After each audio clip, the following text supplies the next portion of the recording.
Hello friends, welcome to my channel. Hello மக்களே, இன்றைக்கி ஒரு சூப்பரான வீடியோ தான் பார்க்க போகிறோம். இன்றைக்கி வந்து நம்ம கார தோசை, அதுக்கு வந்து மெஷர்மெண்ட் எல்லாமே சொல்கிறேன். அதுக்கு வந்து தேவையான பொருள், ஒரு டம்ளர் வந்து இட்லி அரிசி எடுத்திருக்கேன். பாருங்க, சின்னூண்டு காப்பிடி உலக்கிலேயே வீசம்படி எதோ சொல்லுவாங்க இல்லையா, அதில் வந்து துவரம்பருப்பு வந்து எடுத்துக்கோங்க.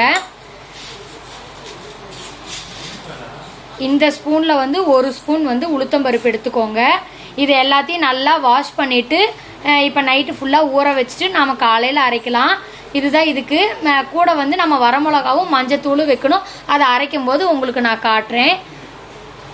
கார தோசைக்கு நைட்டு ஊற வச்சுருந்தோம் இல்லையா, அது நல்லா ஊறிடுச்சு. தண்ணியெல்லாம் வடிச்சிட்டேன். அதை வந்து இப்போ மிக்சி ஜாரில் போட்டு நம்ம அரைச்சிக்கலாம்.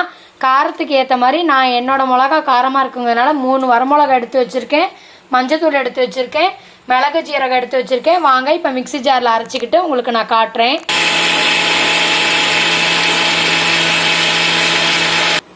இந்த மாதிரி நல்லா நைஸாக அரைச்சிக்கோங்க. இதை வந்து ஒரு பாத்திரத்தில் ட்ரான்ஸ்ஃபர் பண்ணிக்குவோம். மாவு வந்து இதில் அரைச்சி ஊற்றியாச்சு. இந்த டைமில் வந்து மிக்சி ஜாரில் வந்து கொஞ்சம் கருவேப்பிலை போட்டுக்கோங்க.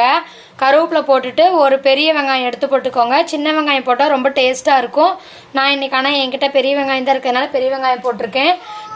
இதை வந்து அது கூடவே வந்து மிளகு ஜீரகம் அதையும் போட்டுக்கோங்க. போட்டுட்டு இது சும்மா பல்ஸ் மோடில் வச்சு நம்ம வந்து இதை அரைச்சி இந்த மாவில் வந்து நம்ம ஊற்றி இப்போ மிக்ஸ் பண்ணிக்கலாம். இந்த மாதிரி அரைச்சாச்சு. இப்போ மாவில் எல்லாத்தையும் போட்டாச்சு. தேவையான அளவு உப்பு போட்டுக்கோங்க. உப்பு போட்டுட்டு நம்ம மிக்சி ஜாரில் அரைச்சோம் இல்லையா, அதில் வந்து இங்கே அந்த தண்ணி வந்து கொஞ்சம் இதில் ஊற்றிக்கோங்க.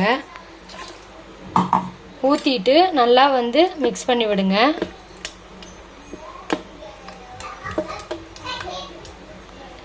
நல்லா வந்து கலந்து விட்டாச்சு. இப்போ வந்து நம்ம வந்து இதை அப்படியே வந்துட்டு மூடி வச்சிடலாம். மூடி வச்சிட்டோம்னா வந்து நைட்டு கூட தோசை ஊற்றிக்கலாம். அதுக்குள்ளே நமக்கு பொங்கிக்கும். இது ரொம்ப புளிச்சிருச்சுனாலும் நல்லா இருக்காது.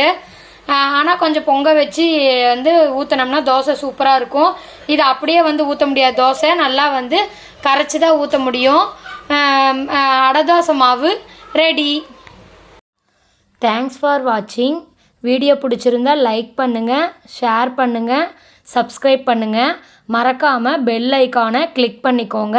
அப்போ தான் நான் போடுற வீடியோ உங்களுக்கு வரும்.